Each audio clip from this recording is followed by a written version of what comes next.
pain looks really different, and that doesn't mean that it's any less real, though, for different people. And so this is just our personal version, I think, of what pain has looked like the past few years. Right after Caleb and I got married, we kind of went through a phase in life where things around us just kind of fell apart. He tragically lost a cousin. I suddenly lost an uncle. My aunts came down with cancer. My mom had some health issues. So there were just a lot of things that were going on, but it wasn't directly happening to us. And in January of 2015, we went on a youth trip and we went skiing, and I was trying to show a youth girl who's in the youth group how to ski, and hit an ice patch and fell and broke my leg. And it just happened to be a very odd break where the ACL actually ripped your tibia into two pieces, and there was a lot of shattering that happened. And so we came back and had the surgery with a guy that we thought was really great, and he is really great, but he wasn't an expert in the area of what happened to me. And so we had surgery, and it was a slow recovery. It was a broken bone, and so we had a lot of therapy and a lot of rehab, and nothing really changed. Nothing progressed, and it got to a point where my physical therapist said, "There's nothing we can do. I actually think there's a complication with how you're healing." And so we went back in 6 months later, and they said, "Yeah, you're having huge complications. We need to do another surgery."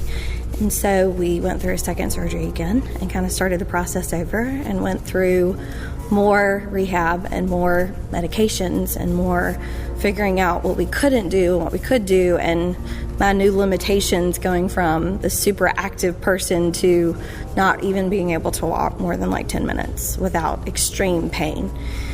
And then at the beginning of January 2016, we found out that we were having a baby, and it was like the joy in the midst of a lot of chaos. And a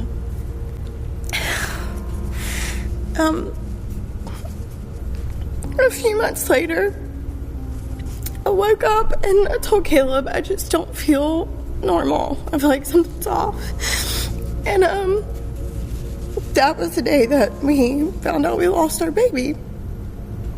And miscarriage is this really taboo thing in society, and people don't talk about it. And so in the midst of this feeling lonely and no one understood my recovery the past year, I felt like even darker into that no one understood what was going on. And we mourned separately. I mean, we both mourned, but we just mourned differently.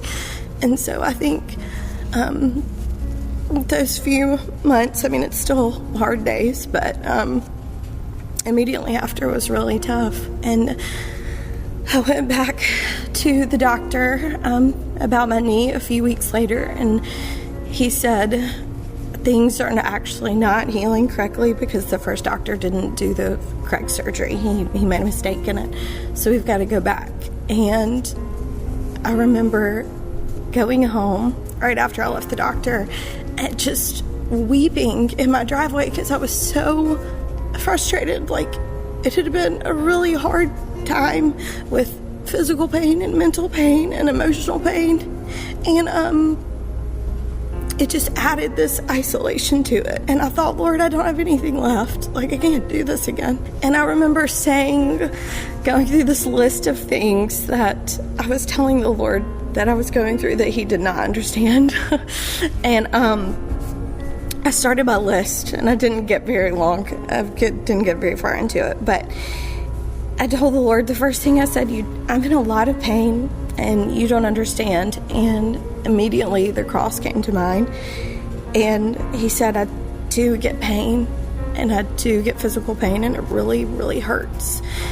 And so I went to my next thing, and I said, "Well, we lost our baby. Like, we lost our first child." And I felt like the Lord was talking to me and said, "Yeah, I lost mine too, but I gave him on purpose."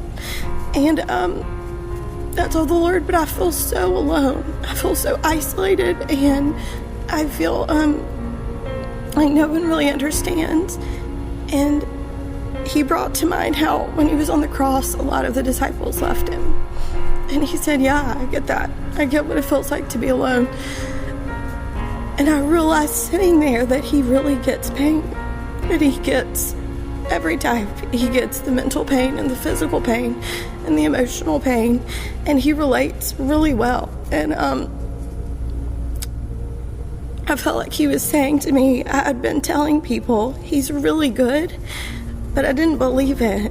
I was saying it, but I wasn't acting like it. And in order for me to heal and even go forward, I had to believe it. And so I made a decision that I was going to choose to believe that he was good. I knew the word said it, and he had been so good up to that point. And just because there was suffering, that meant that it was for our good too, and we had to figure out what that looked like for us. And so in the car that day, I asked him, I said, Lord, we need more. We need to know not the whys and the ins and outs, but we need something. And he didn't have to give it to us, but he did. And so later that week, I was reading in 2 Corinthians 1, 4 and 5, and it says, the God of all comfort comforts us so that we can comfort others in any of their afflictions because he's comforted us first. And it totally changed our perspective on all of our situations in the past 2.5 years before that had been so disastrous in our view.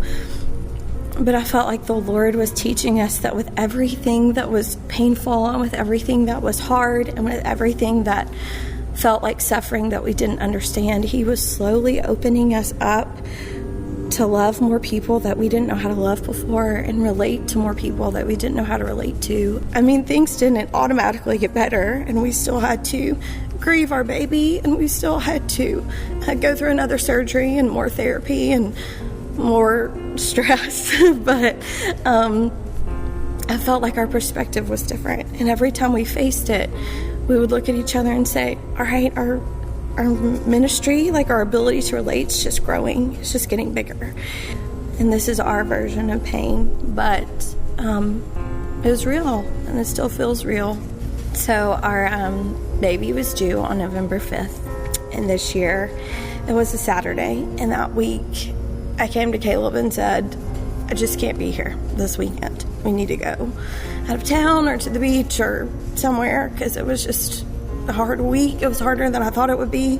And 2 days before we were going to leave, we started feeling funny, and we took a pregnancy test, and we found out we were expecting again. And it was just so sweet. I remember finding out and being in complete disbelief that not only that we were expecting again, but that we were expecting and found out literally 2 days before our sweet baby would have been born. And I think it was just such a sweet picture that the Lord not only cares, but he cares about like the details, and he cares about even the date that our baby was born and the emotions that we were feeling that week. And there's just so much hope in that. And I think not just for us, but for anybody who's going through anything difficult, and that the Lord does care, and he sees, and he knows what we're going through, and he delights in the fact that we hope in him. And we're really excited.